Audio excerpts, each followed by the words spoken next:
ശിവൻ എന്ന് പറഞ്ഞാൽ അങ്ങനെ ഒരു ഔട്ടർ എൻറ്റിറ്റി ഉണ്ടായിരിക്കാനും സാധ്യതയില്ല. ഉള്ളതെല്ലാം ശിവനാണ്. മന്ത്രങ്ങൾ ഒന്നും നിസ്സാരമല്ല. മന്ത്രം അടക്കിയ പോലെയുള്ളൂ. അത് നിരന്തരം ജപിക്കും, അത് കവുങ്ങായിട്ട് വളരും. ശരീരം അത്ര വീക്കാണ്. അതിലേക്കാണ് ഈ ആന വന്ന് കയറുന്നത്. ക്ഷമ, അനുകൂലമായ കാലം, സ്ഥിരോത്സാഹം. കാലത്തിന് വെയിറ്റ് ചെയ്യാൻ പറ്റണം. ക്ഷമയോടുകൂടി അനുകൂലമായ കാലം വരെ ഉത്സാഹത്തോടെ വെയിറ്റ് ചെയ്യുന്നവൻ വിജയിക്കാം. അദ്ദേഹം പറയാണ്, ചെറ്റക്കുടലിലേക്ക് മതയാന കയറിയുണ്ടെന്ന്. ദൈവം ഒരു ദിവസം കുഴച്ചിട്ടി മണ്ണ് കുഴച്ചിട്ടുണ്ടാക്കി പൂന്ന് ശ്വാസം ഊതി. അവിടെയാണ് ഹിന്ദു മതവും മറ്റു മതങ്ങളും നമ്മൾ വ്യത്യാസം. മറ്റു മതങ്ങളിൽ ദൈവം ആത്മാവ് വെച്ചിട്ടുള്ളത് മനുഷ്യൻ്റെ മാത്രമാണ്. അതുകൊണ്ട് തലയ്ക്കകത്ത് മുഴുവൻ മണ്ണാണ്. തെറ്റുപറ്റിയത് ആ നാട്ടിലെ ആൾക്കാർക്കാണ്. അവർ എഴുതിയ പുസ്തകമാണ്. ഗോഡ് ക്രിയേറ്റഡ് ബുക്ക് ഒന്നുമല്ല. പിന്നെ ക്ലെയിം ചെയ്യണം. ഒരു വാഷിംഗ് മെഷീൻ ഉണ്ടാക്കിയിട്ട് ഇതാണ് ലോകത്തെ ഏറ്റവും നല്ലത്, നമ്പർ 1 വാഷിംഗ് മെഷീൻ പറഞ്ഞ പോലെയാണ്. ഇതിനപ്പുറം ഒന്നുമില്ലെന്ന് പറയും. അത് തന്നെ മാർക്കറ്റ് ചെയ്യുക, ഗംഭീരമായിട്ട് മാർക്കറ്റ് ചെയ്യാം. ചെറുപ്പത്തിലേ പഠിപ്പിക്കണം. ഇതൊക്കെ പൊട്ടിപ്പോകും. ഞാൻ ഒരിക്കൽ പറഞ്ഞിട്ടുണ്ട്, ഒരു മതങ്ങൾ ഒരു 18 വയസ്സിലാണ് ഒരാൾ പഠിക്കാൻ തുടങ്ങുന്നതെങ്കിൽ അവന് ഹിന്ദു ആവുള്ളൂ.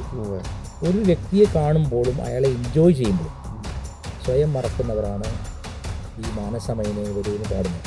അത് ഏത് രാഷ്ട്രീയ പാർട്ടിക്ക് വേണ്ടി വീണാലും തല്ലി കിട്ടും.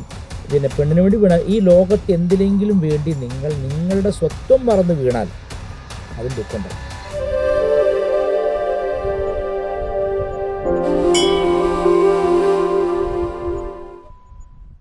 മന്ത്രവും തന്ത്രവും ഉപാസനയും പലർക്കും ഭയത്തെയും കൗതുകത്തെയും ഉണർത്തുന്ന ലോകം.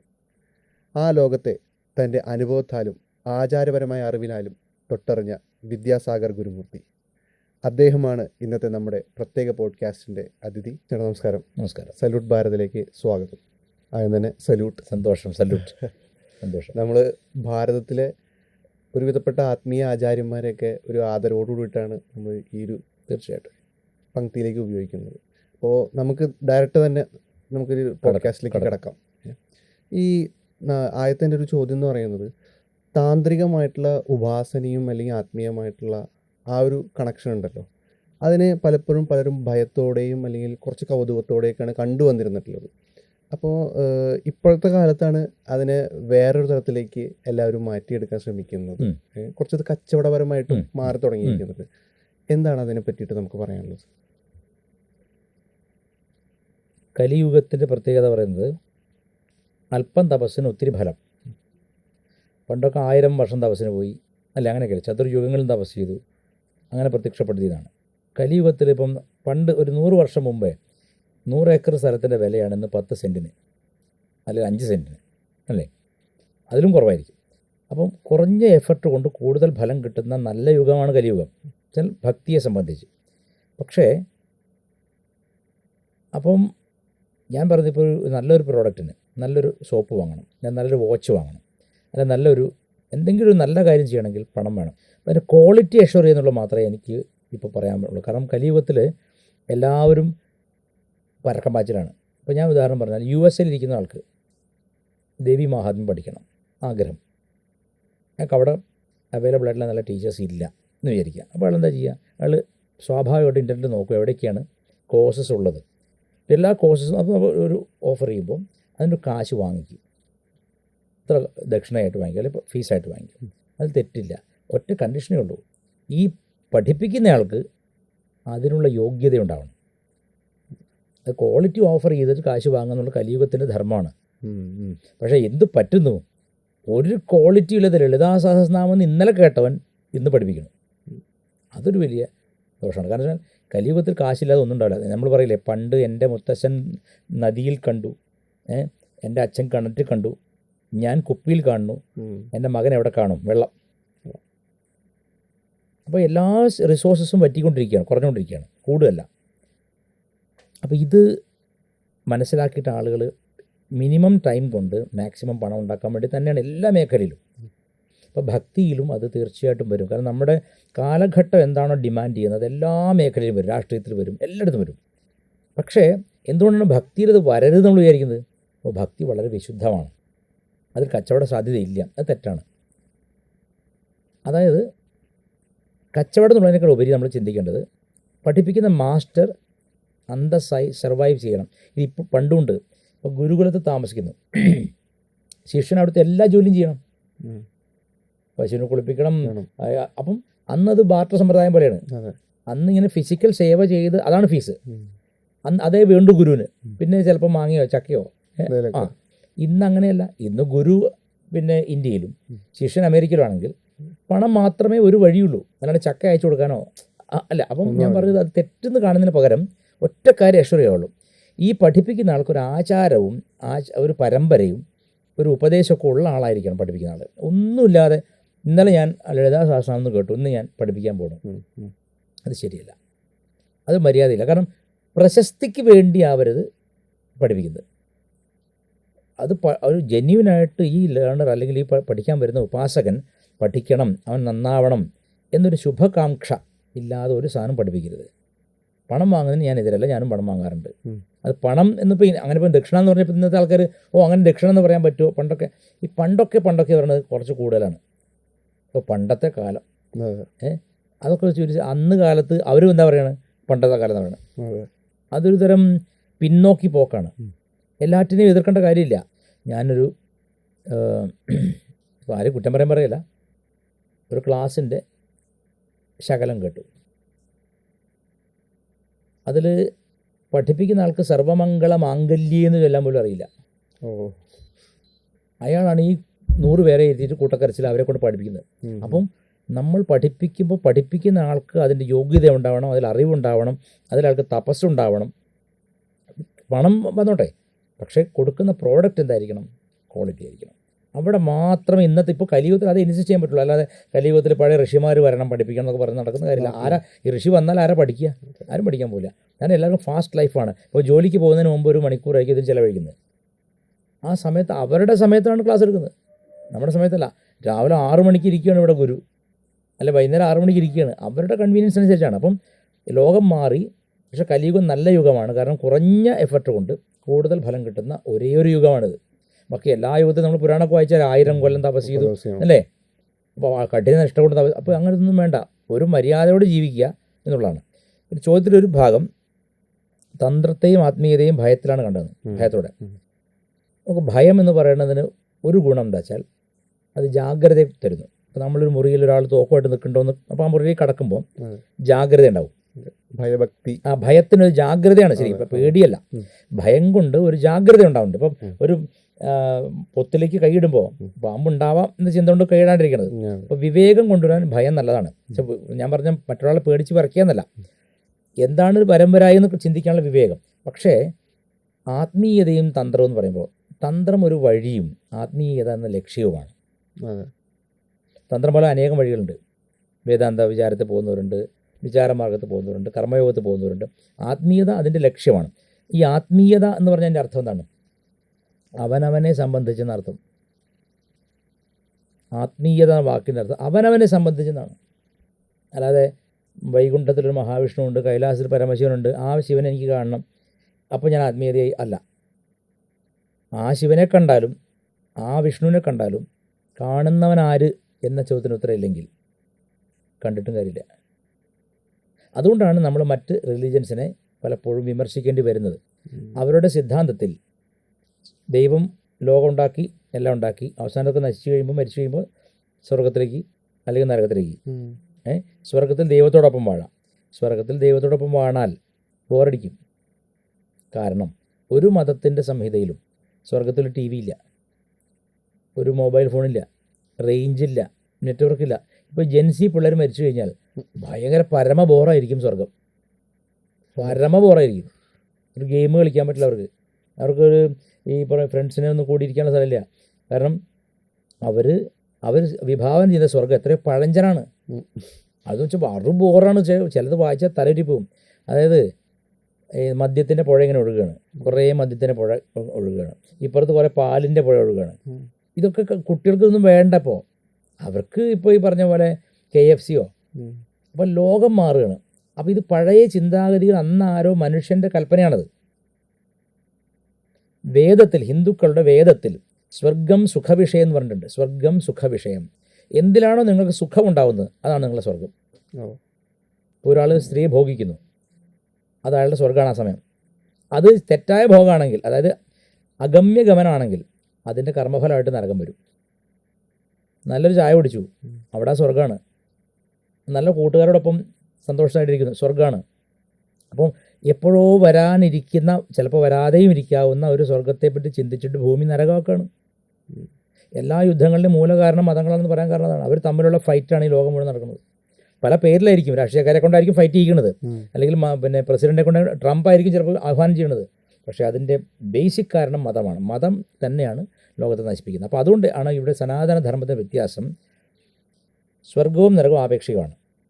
ഗീതയിൽ പറയുന്നുണ്ട്, ക്ഷീണേ പുണ്യേ മർത്യലോകം വിശന്തി. സ്വർഗ്ഗങ്ങൾ ഉണ്ടാവാം, അവിടെ പോയാൽ ഊട്ടിയിൽ നമ്മൾ 1,00,000 ഉറുപ്പിയായിട്ട് പോയവരെയാണ്. അവിടെ റൂമൊക്കെ എടുത്ത് അടിച്ചു പൊളിച്ചു പണം കുറഞ്ഞു വരികയാണ് ഓരോ ദിവസവും. തീരുമ്പോൾ വീണ്ടും വന്ന് ജോലി എടുക്കണം. എന്ന പോലെ സ്വർഗ്ഗലോകത്തിലോ നരകത്തിലോ പോയാൽ പുണ്യപാപങ്ങൾക്കനുസരിച്ചിട്ട് അത് അനുഭവിച്ച് തിരിച്ചു വരും വീണ്ടും കൊണ്ട്. അപ്പോൾ ഇത് ചാക്രിക ചലനമാണ്. ഇതിൽ നിന്ന് രക്ഷ നേടണമെങ്കിൽ അവൻ ആത്മസ്വരൂപത്തെ സാക്ഷാത്കരിക്കണം. അതിനെന്ത് വഴിയെന്നാണ് അപ്പോൾ നോക്കുന്നത്. ഞാൻ ദേവിയെ ഉപാസിക്കണം, ഞാൻ കാളിയെ ഉപാസിക്കണം, ഞാൻ രാമനെ ഉപാസിക്കണം, കൃഷ്ണനെ, ഈ ചിന്ത വരുന്നത് ഇതുകൊണ്ട് കൃഷ്ണൻ എന്തെങ്കിലും ബെനിഫിറ്റോ കമ്മീഷനോ ഒന്നുമില്ല. നമ്മളാണ് സോപ്പ് ഉപയോഗിക്കുന്ന പോലെയാണ്. സോപ്പ് ഉപയോഗിച്ച് നമുക്കാണ് വൃത്തിയാകുന്നത്, സോപ്പിനെ കൊണ്ട് പ്രത്യേകിച്ച് ഗുണമൊന്നുമില്ല. അതുപോലെ ഒരു ദേവത ഉപയോഗിച്ചിട്ട് ചിത്തശുദ്ധി മാത്രമേ നേടാൻ പറ്റുള്ളൂ. അതിൻ്റെ അപ്പുറത്തേക്ക് ദേവതകൾക്ക് ഒന്നിനും റീച്ചില്ല. ദേവതകളെല്ലാം തന്നെയും പരിധിയുള്ളതാണ്. ആത്മസ്വരൂപത്തിലേക്ക് നയിക്കുന്ന ചിത്തശുദ്ധി വേണം. ആ ചിത്തശുദ്ധിക്ക്, അതായത് മനസ്സിൻ്റെ സങ്കല്പ വികല്പങ്ങൾ അടങ്ങാൻ വേണ്ടിയിട്ട് ഒരു രൂപത്തെ ഉപയോഗിക്കുകയാണ്, ഒരു നാമത്തെ. അത് നിരന്തരമാകുമ്പോൾ മൈൻഡിൻ്റെ 1000 ഫ്ലക്ച്വേഷൻ അടങ്ങിയിട്ട് നിശ്ചലാവും. പിന്നെ അവിടുന്ന് തുടങ്ങുന്നേ ഉള്ളൂ പണി, തറ കെട്ടിയിട്ടേ ഉള്ളൂ. പിന്നെയാണ് ജോലി തുടങ്ങുന്നത്. അതായത് ആത്മവിചാരം. എല്ലാം സ്വന്തം സ്വരൂപത്തെ അറിയാതെ അവൻ സ്വർഗത്ത് പോയാലും കാര്യമില്ല, നരകത്ത് പോയിട്ടും കാര്യമില്ല, കുറേ അമ്പലത്തിൽ പോയിട്ടും കാര്യമില്ല. അപ്പോൾ എന്തിനാണ് ക്ഷേത്രത്തിൽ പോകുന്നത്? ഈ ചിത്തശുദ്ധിക്ക് അതേ വഴിയുള്ളൂ. എന്തിനാണ് സേവ ചെയ്യുന്നത്?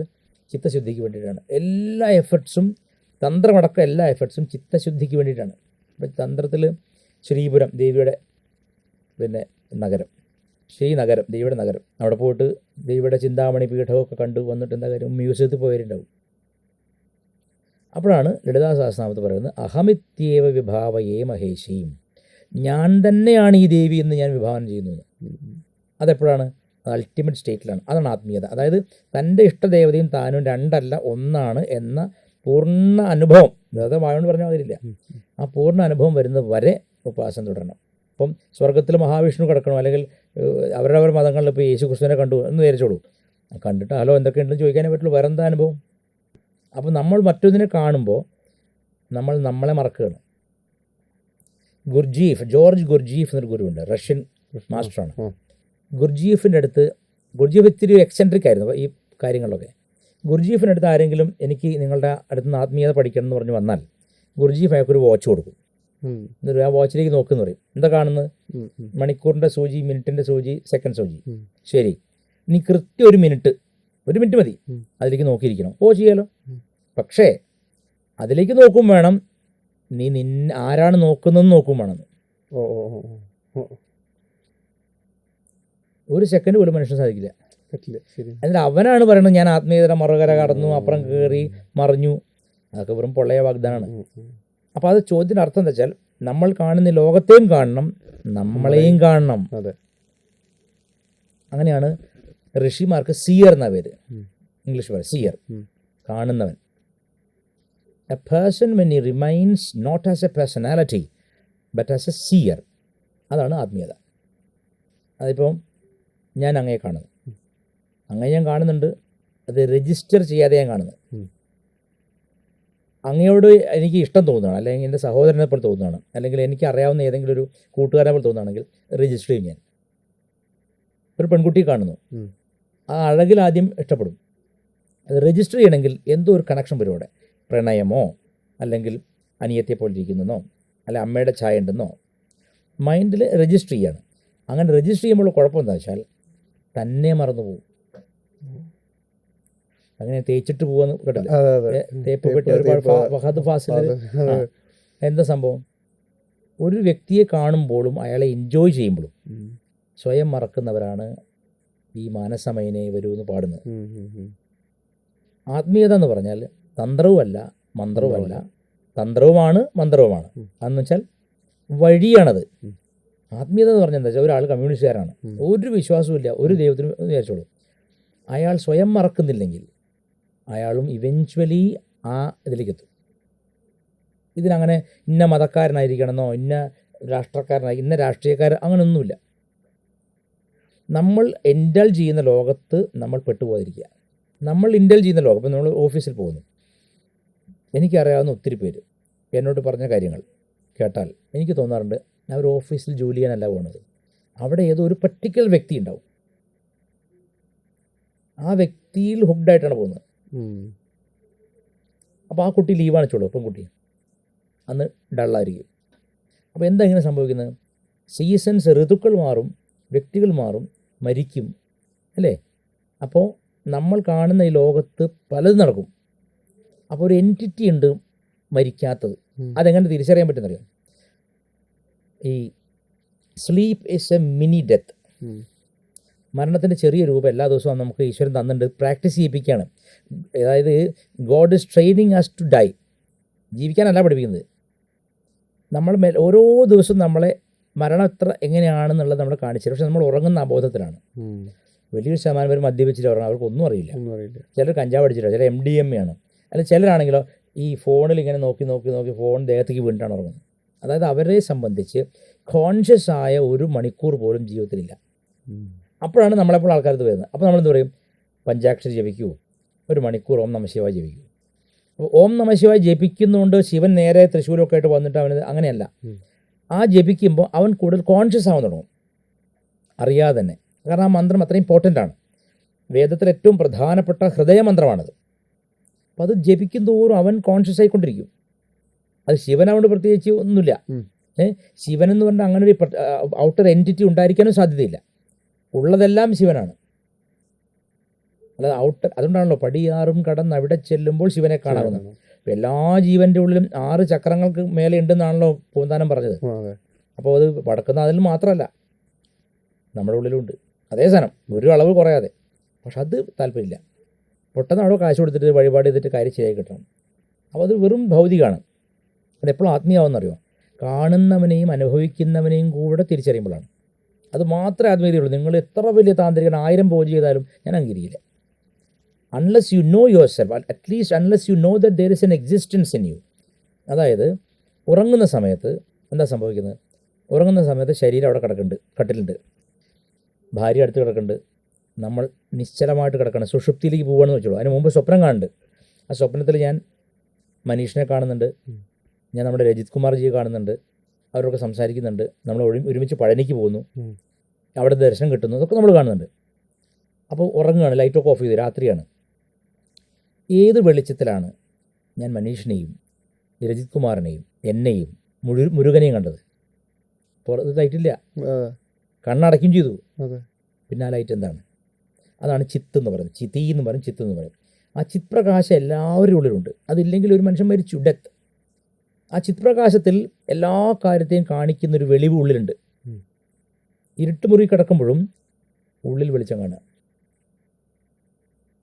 സ്വയം ചിന്തിച്ചു നോക്കൂ, ഞാൻ അങ്ങോട്ട് പറയണം. അപ്പോൾ ഞാൻ എന്നെ കാണുന്നുണ്ട് അതിൽ. അതെങ്ങനെ കണ്ടു? എന്നെയും ഞാൻ കാണുന്നുണ്ട്. രജിത് കുമാറിൻ്റെ കൂടെ പോകുന്നു, പഴനി പോകുന്നു, അഭിഷേകം ചെയ്യുന്നതൊക്കെ എന്നെ ഞാൻ കാണുന്നുണ്ട്. ഞാൻ അവിടെ സന്തോഷം അനുഭവിക്കുന്നുണ്ട്, പഞ്ചാമൃതം കഴിക്കുന്ന രുചി അനുഭവിക്കുന്നുണ്ട്. ഫിസിക്കൽ ബോഡി ഇല്ലാതെ തന്നെ എനിക്ക് സ്വപ്ന ലോകത്ത് നല്ല സന്തോഷം. അതാണ് സ്വപ്ന ലോകത്തെ തന്ത്രം പറയുന്നത് തൈജസ ലോകം എന്നാണ്. തൈജസാത്മിക എന്ന മന്ത്രം ലളിതാ സഹസ്രനാഥുണ്ട്. ആ തേജസ്സിൻ്റെ ലോകം അകത്തുണ്ട്. അപ്പോൾ ആരാണ് ഈ സ്വപ്നം കാണുന്നത്? എന്നെ അടക്കം കാണുന്നുണ്ട് ക്യാരക്ടറായിട്ട്. മനീഷിനെ കാണുന്നുണ്ട്, മനീഷിൻ്റെ സിസ്റ്ററെ കാണുന്നുണ്ട്, അല്ലെങ്കിൽ മനീഷിൻ്റെ അച്ഛനെ കാണുന്നുണ്ട്. എങ്ങനെയാണ് കാണുന്നത്? അപ്പോൾ there is an entity which watches everything happening around us. എൻ്റെ ഉള്ളിൽ ഞാനായിരിക്കുന്ന ഒരു സ്വരൂപമുണ്ട്. അല്ലെങ്കിൽ എനിക്ക് കാണാൻ സാധിക്കുമോ? ഇപ്പം ഞാൻ ഉറങ്ങിക്കഴിഞ്ഞപ്പോൾ ഞാൻ എങ്ങനെ കാണുന്നത്? ഞാൻ ഉറങ്ങിയ ഞാൻ എങ്ങനെയാണ് മറ്റൊരു ലോകം കാണുന്നത്? അപ്പോൾ ഈ ഫിസിക്കൽ ബോഡി അല്ലാതെ, ഇതിനോട് അപേക്ഷയില്ലാതെ, ഇത് നിശ്ചലമായിട്ട് കിടക്കുമ്പോഴും ഇന്ദ്രിയങ്ങൾ അടങ്ങിയിരിക്കുമ്പോഴും ഒരു എൻറ്റിറ്റി ഉണർന്നിരിക്കുന്നുണ്ട്. അല്ലെങ്കിൽ രാവിലെ എണീച്ചിട്ട് ഞാൻ നന്നായി ഉറങ്ങിയെന്ന് പറയുമോ? രാവിലെ ഉറങ്ങി സുഷുപ്തി എവിടെയോ മനീഷ് പിന്നെ ദുബായിൽ പോയി വന്ന് ഫ്ലൈറ്റ് ഇറങ്ങി വന്ന് കിടന്നുറങ്ങി 8 മണിക്കൂർ ഒറ്റ ഉറക്കം ഉറങ്ങി, ഒന്നും അറിഞ്ഞില്ല. കണ്ണു തുറന്നപ്പോഴാണ് നന്നായി ഉറങ്ങി. നന്നായി ഞാൻ ഉറങ്ങിയെന്ന അനുഭവം ആർക്കുണ്ടായി? ഈ ഞാൻ ശരീരമാണെങ്കിൽ അതവിടെ കിടക്കല്ലേ, പിന്നെ അതിനെങ്ങനെയാണ് ഞാൻ ഉറങ്ങിയെന്ന് പറയാൻ മനസ്സിലാവുക? ഇതാണ് കാതലായ അന്വേഷണത്തിൻ്റെ തുടക്കം. Sleep analysis. ഉറക്കത്തെ അനലൈസ് ചെയ്യാത്ത ഒരാൾക്ക് ആത്മീയത ഒന്നും മനസ്സിലാവില്ല. കാരണം 2 എക്സ്പീരിയൻസസ് ആണ്. എല്ലാം വിട്ടുകൊടുത്തിട്ടുള്ള 2 എക്സ്പീരിയൻസേ മനുഷ്യനുള്ളൂ. ഒന്ന് ഉറക്കം, മറ്റൊന്ന് മരണം. ഇതിനിടയ്ക്കൊരു ടീമുണ്ട്, അതാണ് ധ്യാനിക്കുന്നവർ, യോഗിമാർ. അതൊരു എക്സെപ്ഷൻ കേസാണ്. പക്ഷേ 99% ആൾക്കാരുടെയും 2 എക്സ്പീരിയൻസേ ഉള്ളൂ, ഒന്ന് ഉറങ്ങുക, ഒന്ന് മരിക്കുക. കുട്ടിക്കാലത്ത് എൻ്റെ ഏറ്റവും വലിയ ഭയം, അച്ഛൻ ഉറങ്ങാൻ കിടന്നു, അമ്മ ഉറങ്ങാൻ, ഇവർ മരിച്ചു പോകുമോ വെച്ചാൽ എനിക്ക് തോന്നാറില്ലേ? ഞാൻ നോക്കും, ഞാൻ കറക്റ്റ്, ഞാൻ അച്ഛൻ്റെ വയറിൽ മെല്ലെ കൈയിടും, ശ്വാസം ഉണ്ടോ, ചിലപ്പോൾ അച്ഛൻ ശ്വസിക്കാത്തവർ തോന്നിക്കും, അപ്പം എനിക്ക് പാനിക്കാവും. അപ്പം ഞാൻ മൂക്കിനടുത്ത് കൈ വെക്കും. അമ്മ, എൻ്റെ അമ്മയ്ക്കൊരു സുഖമുണ്ട്, അത് വെച്ചാൽ പുതപ്പെടുത്തിട്ട് മൂടി കിടക്കുക, തലയും കൂടി മൂടും. എനിക്കത് കാണുമ്പോഴേ പേടിയാവും. അപ്പം ഞാൻ ചില സമയത്ത് അച്ഛൻ കോളേജില്ലാത്ത സമയത്ത് ഉച്ചയ്ക്ക് വന്നിട്ട് ഉറങ്ങും, ഒരു 3 മണിക്കൊക്കെ ഒന്ന് ഉറങ്ങും, ഒരു അരമണിക്കൂർ. അതെനിക്ക് ഏറ്റവും പേടിയാണ്, കാരണം ആ സമയത്ത് ആരുടെ ശബ്ദം ഉണ്ടാവില്ല, ഉച്ച സമയമല്ലേ. അപ്പം മെല്ലെ അടുത്ത് പോകും ഞാൻ. അപ്പം ഞാൻ അങ്ങനെ കൈ വെച്ച് നോക്കും. എന്താ എന്നെ പേടിപ്പിക്കുന്നത്? അച്ഛനൊരു ഫിസിക്കൽ എൻറ്റിറ്റിയാണ്, അത് മരിച്ചു പോകും. ഞാനൊരു ഫിസിക്കൽ എൻറ്റിറ്റിയാണ്, ഞാൻ മരിച്ചു പോകും. ഞാൻ പ്രേമിക്കുന്ന ആൾ ഒരു ഫിസിക്കൽ എൻറ്റിറ്റിയാണ്. എല്ലാറ്റിനെയും ഫിസിക്കൽ എൻറ്റിറ്റി ആയിട്ട് കണ്ടാൽ ദുഃഖം മാത്രമേ ലോകത്തുണ്ടാവുള്ളൂ. പാനിക്കാവും നമ്മൾ എല്ലാവരും. അതിൽ തന്നെയാണ് ആത്മീയത ഇരിക്കുന്നത്. മരണത്തിൻ്റെ അൾത്താരയ്ക്കകത്താണ് ദൈവം ഇരിക്കുന്നത്. ഉറക്കത്തിൻ്റെ ശ്രീകോവിലാണ് ഈശ്വരൻ. എവിടെയാണോ അനിഹിലേഷൻ, ഇല്ലായ്മ, നിന്നു പോവുക, അവിടെയാണ് തുടക്കം.